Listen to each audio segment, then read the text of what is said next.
नमस्कार दोस्तों, स्वागत है आपका वनडे एग्जाम सेंटर में।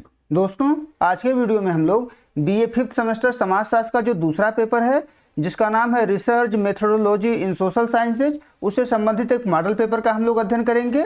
जिस प्रकार से परीक्षा में आपको पेपर मिलेगा जो 3 खंड में विभाजित होगा, उसी प्रकार से आपका ये मॉडल पेपर भी 3 खंड में विभाजित होगा। पहला खंड अ होगा, दूसरा खंड ब होगा और तीसरा खंड स होगा। एक एक करके हम लोग तीनों खंडों का अध्ययन करेंगे। हम लोग जानेंगे कि इसमें आपसे क्या पूछा गया है और उसका उत्तर आपको किस प्रकार से लिखना होगा। पहला खंड अ है, इसमें आपसे अति लघु उत्तरीय प्रश्न पूछा गया है और प्रत्येक प्रश्न का उत्तर आपको अधिकतम 50 शब्द में यहाँ पर देना होगा। देख लेते हैं कि इसमें आपसे क्या पूछा गया है। आपसे पूछा गया है कि निम्न पर 50 शब्द में टिप्पणी लिखिए, यानी जो भी प्रश्न यहाँ पर दिए गए हैं उस पर आपको 50 शब्दों में टिप्पणी लिखना है, 50 शब्द में ही उत्तर देना है। पहला है प्राथमिक आंकड़े। प्राथमिक आंकड़े पर 50 शब्द में टिप्पणी लिखना है। तो उत्तर में आप लिखेंगे कि प्राथमिक आंकड़े वे मौलिक तथ्य हैं जिन्हें शोधकर्ता पहली बार अपने विशिष्ट उद्देश्य के लिए सीधे क्षेत्र से एकत्रित करता है। यानी जो प्राथमिक आंकड़ा होता है उसको शोधकर्ता स्वयं एकत्रित करता है और पहली बार यह एकत्रित किया जाता है। ये आंकड़े सर्वाधिक विश्वसनीय और सटीक होते हैं क्योंकि ये सीधे सूचनादाताओं से प्राप्त किए जाते हैं। सीधे शोधकर्ता जो है जिससे सूचना लेना होता है उसके पास जाता है और ये आंकड़ा प्राप्त करता है। इनका संकलन साक्षात्कार के माध्यम से किया जाता है, अवलोकन के माध्यम से किया जाता है, यह प्रश्नावली जैसी विधियों के द्वारा किया जाता है। हालांकि इन्हें जुटाने में समय और धन अधिक खर्च होता है। इतना आप लिख देंगे तो आपके प्रश्न का उत्तर पूरा हो जाएगा। दूसरा है अनियंत्रित अवलोकन। अनियंत्रित अवलोकन क्या होता है, इसी के बारे में आपको 50 शब्द में यहाँ पर टिप्पणी लिखना है। तो उत्तर में आप लिखेंगे कि अनियंत्रित अवलोकन सामाजिक शोध की वह विधि है जिसमें शोधकर्ता किसी घटना का निरीक्षण बिना किसी बाहरी नियंत्रण या पूर्व नियोजित ढांचे के करता है। यानी कोई अवलोकन करता है वो बिना किसी पूर्व सूचना के, बिना किसी योजना के अचानक से जो है अवलोकन करता है, तो उसी को अनियंत्रित अवलोकन के नाम से जाना जाता है। इसमें न तो अवलोकन की परिस्थितियों को बदला जाता है और न ही व्यवहार को नियंत्रित किया जाता है। यह प्राकृतिक वातावरण में घटित होने वाली घटनाओं का वास्तविक अध्ययन है। इतना आपको इसके उत्तर में लिखना है। आगे बढ़ते हैं। अगला जो है परिकल्पना के स्रोत। परिकल्पना के स्रोत कौन कौन से होते हैं उसी के बारे में आपको यहाँ पर टिप्पणी लिखना है। तो उत्तर में आप लिखेंगे कि परिकल्पना के स्रोत वे आधार हैं जिनसे शोधकर्ता एक विचार या पूर्व अनुमान प्राप्त करता है। यानी परिकल्पना के जो स्रोत होते हैं उन्हीं के माध्यम से एक शोधकर्ता जो है अपना विचार बनाता है कि हमको शोध में करना क्या है, किस दिशा में हमको आगे बढ़ना है। इसके प्रमुख स्रोतों में सामान्य संस्कृति होती है, वैज्ञानिक सिद्धांत होते हैं, व्यक्तिगत अनुभव होता है, सादृश्यताएं होती हैं और लोक कथाएं भी परिकल्पना में शामिल होती हैं, परिकल्पना की स्रोत होती हैं। एक शोधकर्ता अपनी अंतर्दृष्टि और पिछले शोधों के साहित्य की समीक्षा से भी एक ठोस परिकल्पना का निर्माण करता है। इतना आपको इसके उत्तर में लिखना होगा। आगे बढ़ते हैं। अगला है सामुदायिक अध्ययन। सामुदायिक अध्ययन क्या होता है, इसका उत्तर आपको 50 शब्द में यहाँ पर लिखना है। तो उत्तर में आप लिखेंगे कि सामुदायिक अध्ययन किसी विशिष्ट भौगोलिक क्षेत्र में रहने वाले लोगों के सामाजिक जीवन संबंधों और संस्थाओं का व्यवस्थित व गहन विश्लेषण है। यानी किसी निश्चित क्षेत्र में रहने वाले लोगों का जब हम अध्ययन करते हैं तो उसी को सामुदायिक अध्ययन के नाम से जाना जाता है। इसमें एक छोटे समूह या समुदाय को एक पूर्ण इकाई मानकर उसकी समस्याओं, संस्कृति और सामाजिक संरचना का सूक्ष्म अध्ययन किया जाता है। जैसे हम किसी गांव का अध्ययन करें या हम किसी कस्बे का अध्ययन कर रहे हैं तो सामुदायिक अध्ययन के अंतर्गत आता है। यानी जब हम किसी समुदाय का अध्ययन करते हैं तो सामुदायिक अध्ययन कहलाता है। आगे बढ़ते हैं। अगला है साहित्यिक चोरी। साहित्यिक चोरी किसे कहते हैं, इस पर भी आपको 50 शब्द में टिप्पणी लिखना है। तो उत्तर में आप लिखेंगे कि साहित्यिक चोरी किसी अन्य व्यक्ति के विचारों, शब्दों या शोध कार्य को बिना श्रेय दिए अपने नाम से प्रस्तुत करना है। यानी जब कोई व्यक्ति किसी दूसरे व्यक्ति के द्वारा शोध किए गए कार्यों को अपने नाम से बिना उसको श्रेय दिए प्रकाशित करता है तो उसी को साहित्यिक चोरी के नाम से जाना जाता है। यह एक बौद्धिक अनैतिकता और गंभीर अपराध है। शोध में इसे रोकने के लिए संदर्भों का सही उल्लेख करना अनिवार्य है। इसके दोषी पाए जाने पर शोध पत्र रद्द या कानूनी कार्रवाई हो सकती है। इतना आपको इसके उत्तर में लिखना है। अब आगे बढ़ते हैं। अगला खंड देख लेते हैं। खंड ब है। इसमें आपको लघु उत्तरीय प्रश्न पूछा जाएगा और प्रत्येक प्रश्न का उत्तर आपको अधिकतम 200 शब्द में यहाँ पर देना होगा। देख लेते हैं हम लोग कि इसमें आपसे क्या पूछा गया है। जो प्रश्न इसमें पूछा गया है, तथ्य संकलन के प्राथमिक एवं द्वितीयक स्रोतों पर प्रकाश डालिए। यानी तथ्य संकलन के प्राथमिक स्रोत कौन कौन से होते हैं, द्वितीयक स्रोत कौन कौन से होते हैं, उसी के बारे में आपको यहाँ पर बताना है। तो उत्तर में आप लिखेंगे कि तथ्य संकलन शोध प्रक्रिया का हृदय है। इसका मुख्य उद्देश्य शोध समस्या के समाधान हेतु विश्वसनीय सूचनाएं जुटाना है। यानी तथ्य संकलन के माध्यम से ही हम शोध के लिए जो है तथ्यों को संकलित करते हैं, सूचनाओं को जुटाते हैं और सही निष्कर्ष पर पहुंचने का प्रयास करते हैं। शुद्ध आंकड़ों के अभाव में कोई भी वैज्ञानिक निष्कर्ष निकाल पाना संभव नहीं होता है। अध्ययन की प्रकृति के आधार पर इसके दो मुख्य स्रोत होते हैं। यानी तथ्य संकलन के दो मुख्य स्रोत होते हैं। पहला होता है प्राथमिक स्रोत और दूसरा होता है द्वितीयक स्रोत। पहले हम लोग प्राथमिक स्रोत का अध्ययन यहाँ पर करेंगे। प्राथमिक स्रोत मौलिक आंकड़े होते हैं जिन्हें शोधकर्ता स्वयं पहली बार एकत्रित करता है। इन्हें प्रथम हस्त सूचनाएं भी कहते हैं। इसके अंतर्गत क्या क्या आता है, इसको देख लेते हैं। इसमें पहला है अवलोकन। शोधकर्ता स्वयं घटना स्थल पर जाकर अपनी आंखों से घटनाओं का निरीक्षण करता है। इसको अवलोकन के नाम से जाना जाता है और ये प्राथमिक स्रोत होते हैं। दूसरा है साक्षात्कार। उत्तरदाता से प्रत्यक्ष संवाद कर आंतरिक विचारों और भावनाओं को समझा जाता है। इसमें यानी जो शोधकर्ता होता है वो साक्षात्कार करता है, जो उत्तर देता है उसके भावनाओं को समझता है, उसके विचारों को समझता है, और ये भी प्राथमिक स्रोत के अंतर्गत आते हैं। दूसरा है प्रश्नावली। दूर दराज के शिक्षित क्षेत्रों से आंकड़े जुटाने हेतु प्रश्नों की सूची का प्रयोग इसमें होता है। इसमें प्रश्नों का जो है सूची जो है जो व्यक्ति होते हैं उनको दे दिया जाता है, जो शोधकर्ता होता है उनको दे देता है और उसका उत्तर देते हैं। यह भी प्राथमिक स्रोत के अंतर्गत आता है। अगला है अनुसूची। शोधकर्ता स्वयं उत्तरदाता के पास जाकर प्रश्न पूछता है और प्रपत्र भरता है। इसको अनुसूची के नाम से जाना जाता है। यह भी प्राथमिक स्रोत के अंतर्गत आते हैं। अगला है द्वितीयक स्रोत। अब द्वितीयक स्रोत में वे आंकड़े होते हैं जो पहले से ही किसी अन्य के द्वारा एकत्रित किए गए होते हैं, पहले से ही प्रकाशित किए जा चुके होते हैं। इसमें क्या क्या आता है, इसको देख लेते हैं। पहला है व्यक्तिगत प्रलेख। यानी इसमें डायरी हो गया, पत्र हो गया, आत्मकथा हो गया, संस्मरण हो गया। व्यक्तिगत प्रलेख में सभी शामिल होता है और यह द्वितीयक स्रोत के अंतर्गत आता है। अगला है सार्वजनिक प्रलेख। जैसे जनगणना रिपोर्ट हो गया, गजेटियर हो गया, सरकारी रिकॉर्ड हो गया और विभिन्न मंत्रालयों के आंकड़े हो गए, इस सार्वजनिक प्रलेख के अंतर्गत आते हैं और ये द्वितीयक स्रोत होते हैं। अगला है प्रकाशित स्रोत। जैसे शोध पत्रिकाएं हो गए, प्रकाशित पुस्तकें हो गई, समाचार पत्र हो गए, इंटरनेट पर उपलब्ध सामग्री हो गई, ये सभी भी द्वितीयक सामग्री के अंतर्गत आती हैं, द्वितीयक स्रोत के अंतर्गत आती हैं। इसके बाद हम लोग निष्कर्ष लिखेंगे और निष्कर्ष में आप लिखेंगे कि प्राथमिक स्रोत सटीकता और मौलिकता के लिए जाने जाते हैं, जबकि द्वितीयक स्रोत समय और धन की बचत करते हैं। एक सफल शोध में दोनों का उचित समन्वय आवश्यक है। इतना आप लिख देंगे तो इस प्रश्न का उत्तर पूरा हो जाएगा। आगे बढ़ते हैं, अगला प्रश्न देखते हैं।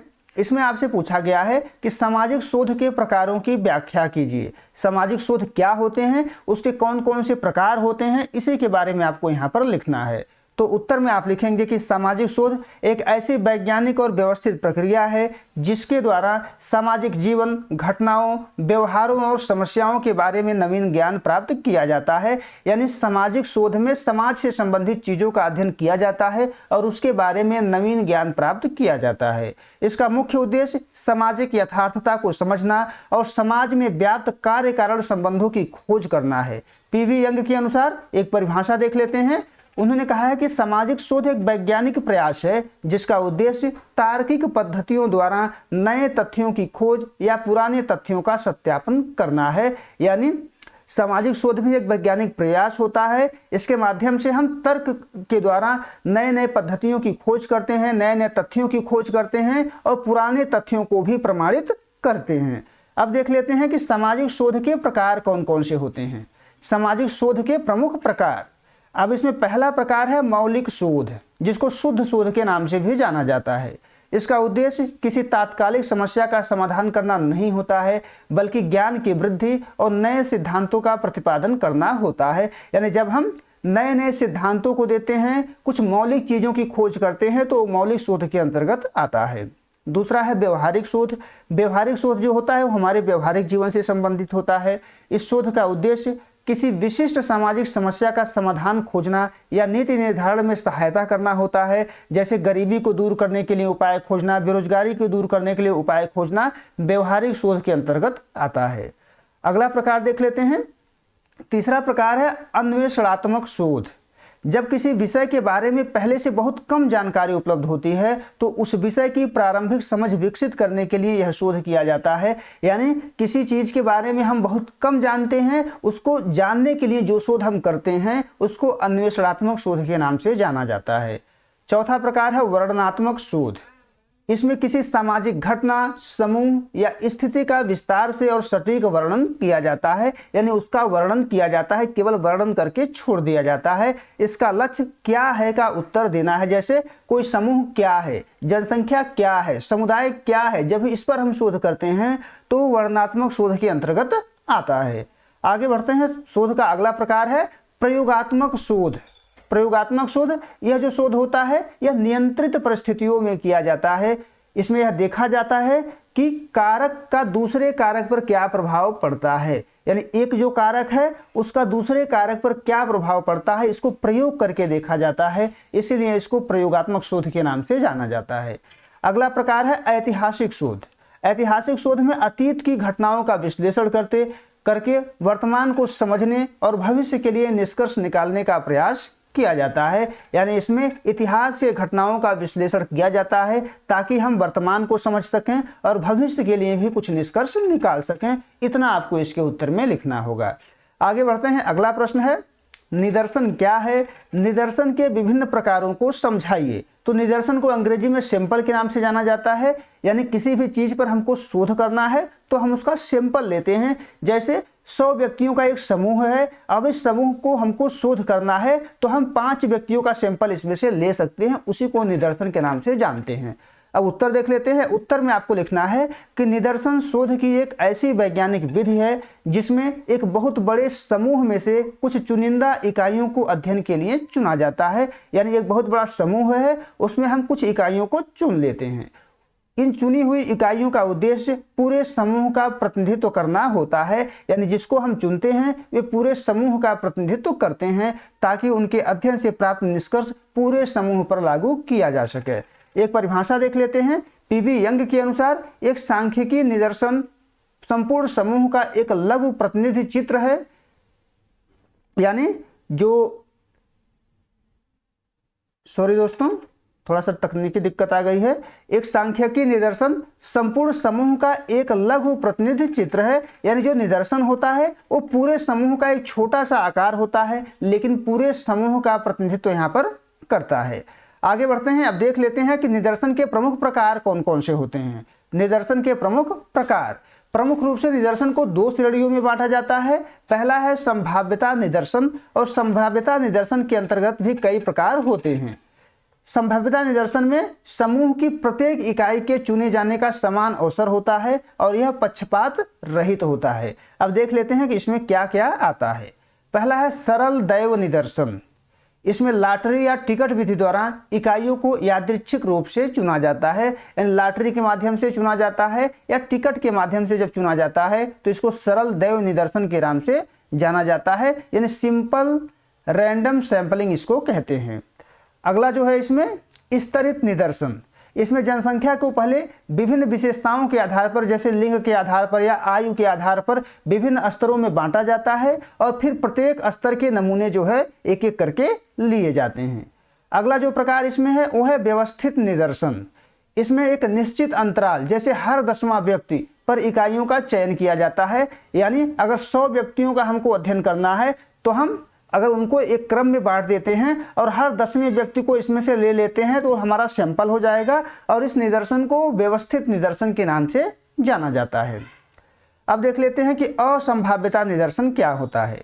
जो असंभाव्यता निदर्शन है इसमें शोधकर्ता अपनी सुविधा अनुसार या उद्देश्य के अनुसार इकाइयों का चुनाव करता है। यानी जो शोधकर्ता होता है जिस प्रकार से उसको जरूरत होती है उस प्रकार के आंकड़ों को वह इकट्ठा करता है, उस प्रकार के सैंपल को वह इकट्ठा करता है।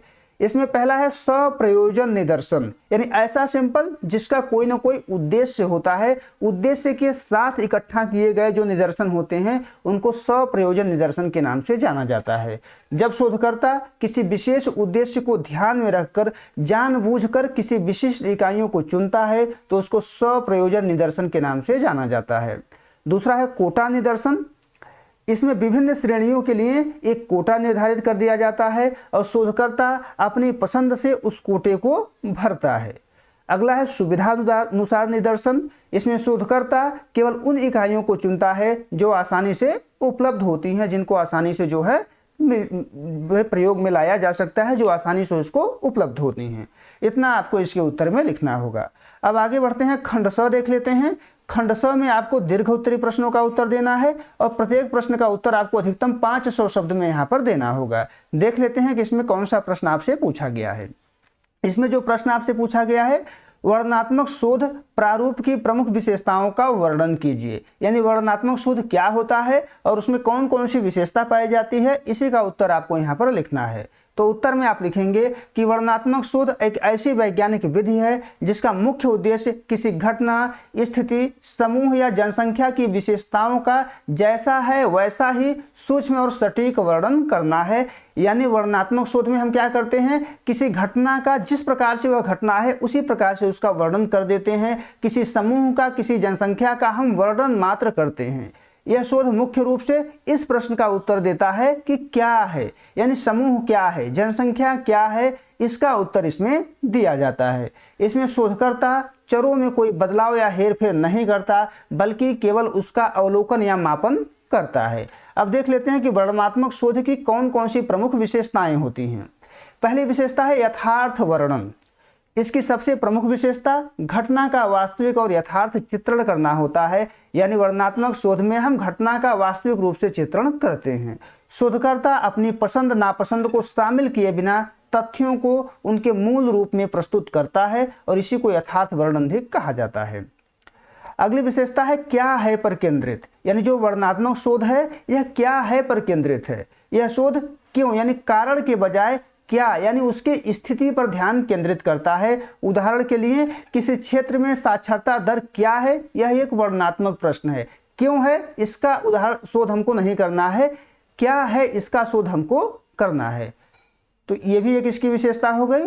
अगली विशेषता है चरों पर नियंत्रण का अभाव। वर्णनात्मक शोध में चरों पर नियंत्रण का अभाव होता है।